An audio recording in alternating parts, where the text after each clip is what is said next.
In our previous episode, Lin showed up at the dungeon hall to level up for his second-class transfer, and as expected, his arrival stirred up quite the commotion.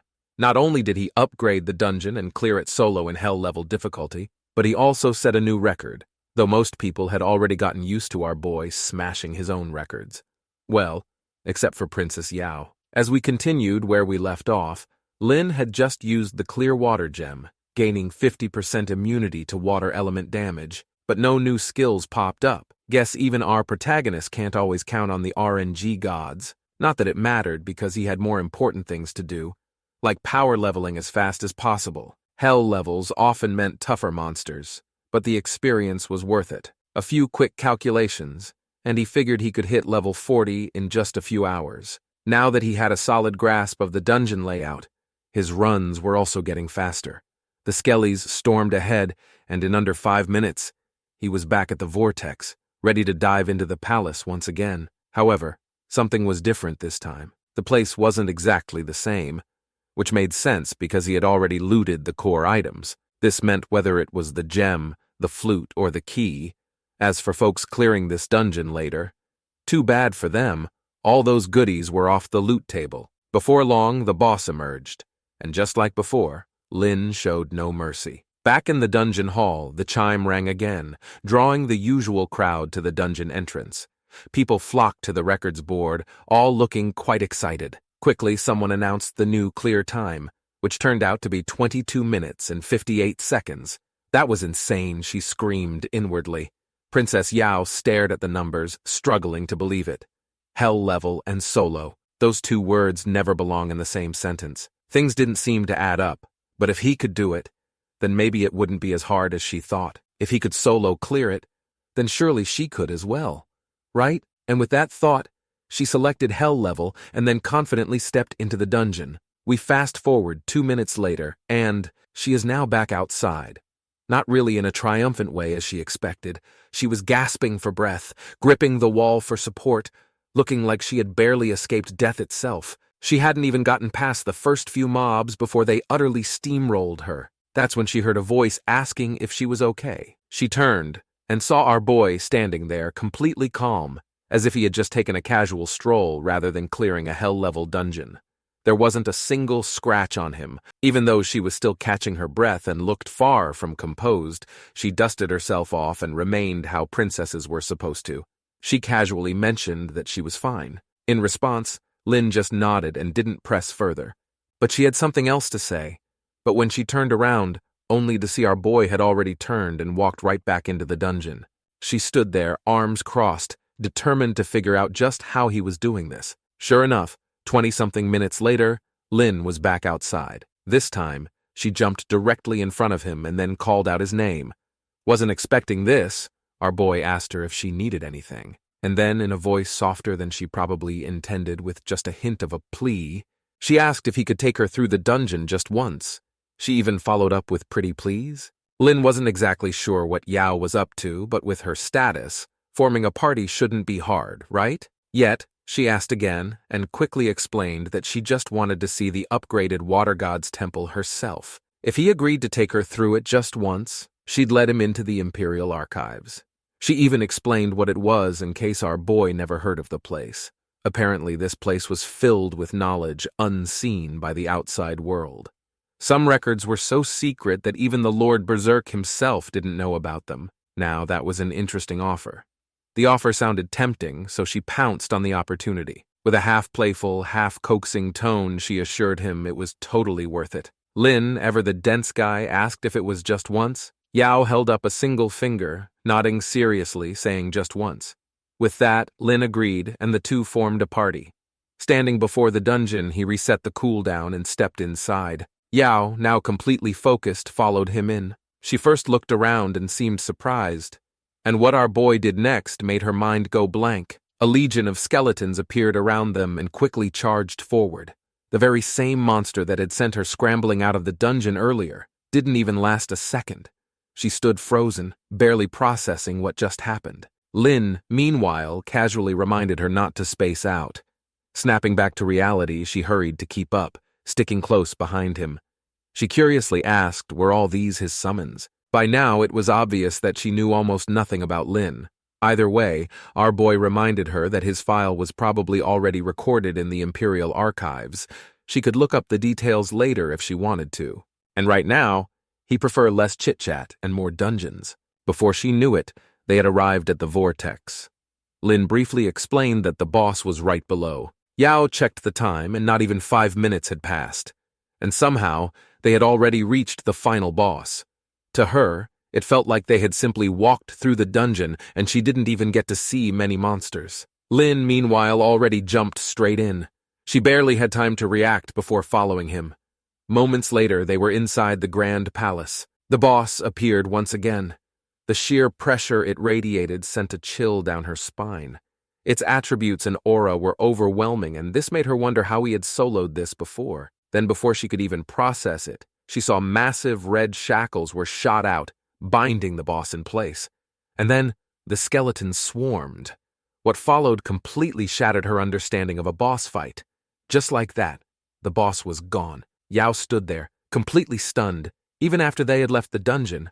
Meanwhile, our boy simply reminded her to keep her promise. Then, without another word, he left the party and headed right back into the dungeon. Yao, on the other hand, headed straight for the Imperial archives. One of the elders, responding to her request, brought out Lin's complete file. She barely read a few pages before freezing in shock. Lin had only undergone his first-class transfer for a little over 6 months, and yet he was already level 39. That kind of leveling speed was unthinkable. Then came the list of achievements. First place in the national exam, champion of the professional competition, breaking a multi-centuries-old challenging match record. And then, buried in the details, she found something even more surprising. Turned out Lin was also White Divine Disciple. That meant he had 2 teachers? That realization hit hard. Compared to that, what had she even accomplished? She had spent all this time leveling up, yet somehow the Empire had produced a monster like him without her even noticing. By sunset, Lin finally returned to his dorm. He had run the dungeon more than a dozen times and finally hit level 40. Without wasting time, he pulled out the fragments he had collected, fusing them into a clear water crystal before merging it with his elemental godstone. A few minutes later, the godstone pulsed, now containing 5 elements. That alone was huge. It would boost his professional evolution success rate by 25% once he hit 3rd class transfer, of course. And that wasn't all. Ever since consuming the serpent meat, his stats had skyrocketed. His base strength, vitality, and agility had all surpassed 4,000, while his base spirit stat had soared past 26,000. With titles, gear, and buffs factored in, his overall attributes were already far beyond the average professional at his level, and now it was finally time for his 2nd class transfer. Just like that, he made his way to the small courtyard. The moment White Divine saw him, he greeted Lin with a rare look of approval, patting him on the shoulder before announcing that it was time. Being the best teacher ever that he is, he tells our boy that everything needed for the ritual has already been prepared for him. A second later, the world blurred. As the scene shifts, Lin finds himself standing in a place called the Barren Lands. The raw energy in the air was almost suffocating, swirling with pure and powerful elemental energy. White Divine explained, this place held primordial energy in its purest form. Every element was present here, making it the optimal location for class transfers. However, this land was home to creatures known as barren beasts, but Lin didn't have to worry about that because he would handle everything. With a casual roll of his sleeves, he let out a low shout. A pulse of power erupted from his body, sending tremors through the ground. At their feet, a massive magical array ignited. Turned out this was a class transfer array crafted by a divine-level formation master. Symbols and glyphs beyond Lin's understanding flickered across the array, but among them, he recognized the Nirvana crystal, the mermaid's tear, and countless other treasures he couldn't even identify. Following his teacher's instruction, he stepped into the center of the magic array and sat down, legs crossed. Soon, the ritual began. The magic array erupted with light, and Lin instantly felt an overwhelming surge of power flooding into his body. However, it wasn't just intense, it was agonizing. His entire body trembled, the raw energy threatening to tear him apart. But through clenched teeth, he endured. Because beneath the pain, he could feel his strength growing, and so did his attributes. He suddenly recalled his other teacher's advice. Without hesitation, He pulled out the serpent's heart and ate it in one bite. The effect was instantaneous. A violent surge of energy erupted inside him, sending a shockwave through his body. His shirt exploded into shreds, but, as always, his pants remained completely intact. Then came the pain. His skin cracked open, golden blood gushing from the fractures like molten metal. Every fiber of his being screamed in agony as the magic array intensified, drawing in even more power. And then, golden light shot out from his mouth and eyes, then the formation. Not far, White Divine muttered to himself that Lin's second-class transfer had begun, yet even he couldn't help but feel a tinge of concern, and naturally, they weren't the only ones who noticed. A deep, guttural roar echoed from afar. White Divine turned around, saying finally they were here. At the same time, a tower appeared above Lin. The magic array around him suddenly turned red, connecting with the tower above. Over the horizon, the barren beast approached. The thing looked like a tiger with deer antlers on its head, wings sprouting from its back, and rows of spiked scales running down its body.